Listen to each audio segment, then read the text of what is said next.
See this question. The king, queen and jack of clubs are removed from a pack of 52 cards. Total हमारे पास जो 52 cards होते हैं उसमें से 3 face card हमारे रिमूव कर दिए गए हैं, किंग, क्वीन एंड जैक, और वो हैं किसके? तीनों क्लब्स के।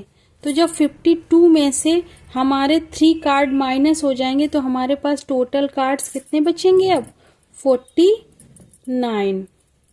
और ये जो तीनों रिमूव किए गए ये क्लब्स के हैं, तो क्लब्स के टोटल होते हैं हमारे 13, सबके होते हैं 13 में से 3 माइनस हो गए तो इसके बचे कितने?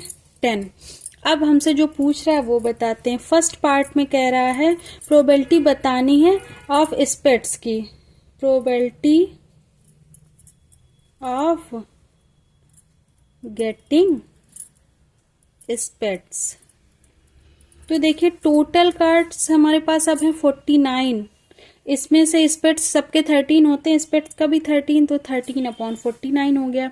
इसी तरह सेकंड में है अब ब्लैक किंग, तो probability of getting a black king.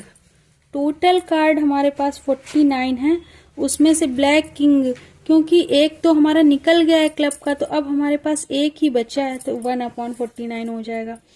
Third number में probability of getting club. Total cards हमारे पास 49 है, क्लब के कार्ड हमारे पास उनमें से 10 है, तो हो जाएगा 10/49। फोर्थ में है of jacks, probability of getting jack, तो ये हमारा हो जाएगा टोटल 49 है और जैक हमारे पास एक तो निकल गया है, तो अब हमारे पास 3 जैक बचे हैं, तो 3/49। देखते हैं नेक्स्ट क्वेश्चन।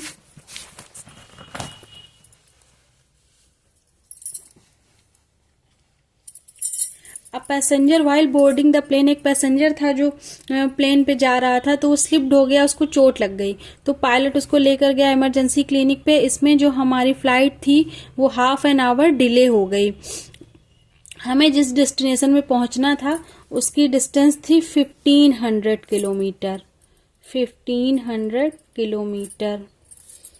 उसके बाद पैसेंजर्स को कोई दूसरी फ्लाइट पकड़नी थी, तो वो लेट हो रहे थे, इसलिए स्पीड क्या की गई? बाद में 250 किलोमीटर पर आवर इंक्रीज कर दी गई। हमें बतानी find the usual speed of the plane, plane की यूजुअल स्पीड कितनी थी? तो लेट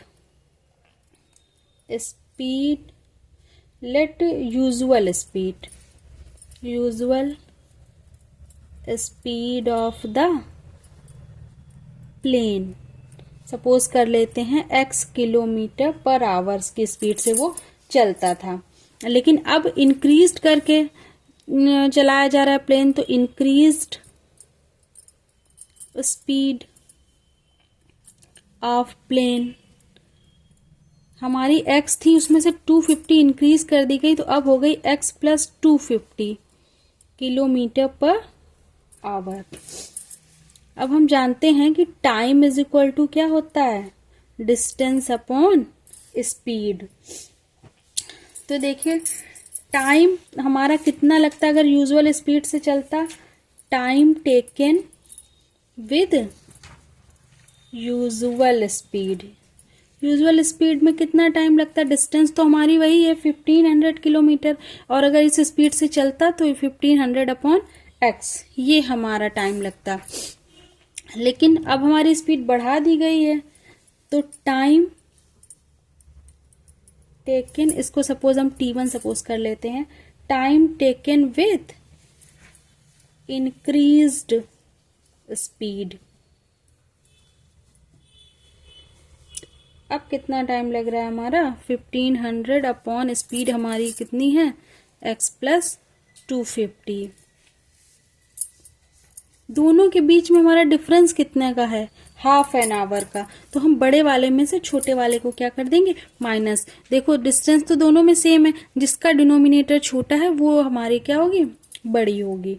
तो 1500 upon x minus 1500 upon x plus 250, दोनों के बीच डिफरेंस कितने का, ये भी आवर में है ये भी आवर में, यहाँ इज इक्वल टू में कितना हो गया, हाफ आवर। इसको हम सॉल्व कर लेते हैं। 1500 को अगर हम सपोज एलसीएम ले लेते हैं, ये हो जाएगा x plus 250 minus 1500 x upon x और x plus 250 is equal to half. इसको हम सॉल्व कर देते हैं, मल्टीप्लाई कर लेते हैं इसका, तो ये पूरा सॉल्व करेंगे तो हमारा आ जाएगा x square plus 250x minus, ये क्वाड्रेटिक इक्वेशन बन गई। इसको जब आप सॉल्व करेंगे तो आपका आएगा x प्लस 1000 और आएगा x minus 750। x is equal to हो गया 750 and x is equal to हो गया माइनस 1000। चूंकि ये निगेटिव है तो स्पीड कभी भी निगेटिव नहीं होती, इसलिए इसको हम कैंसिल कर देंगे। देयरफॉर हमारी यूजुअल स्पीड कितनी होगी, 750 किलोमीटर पर आवर।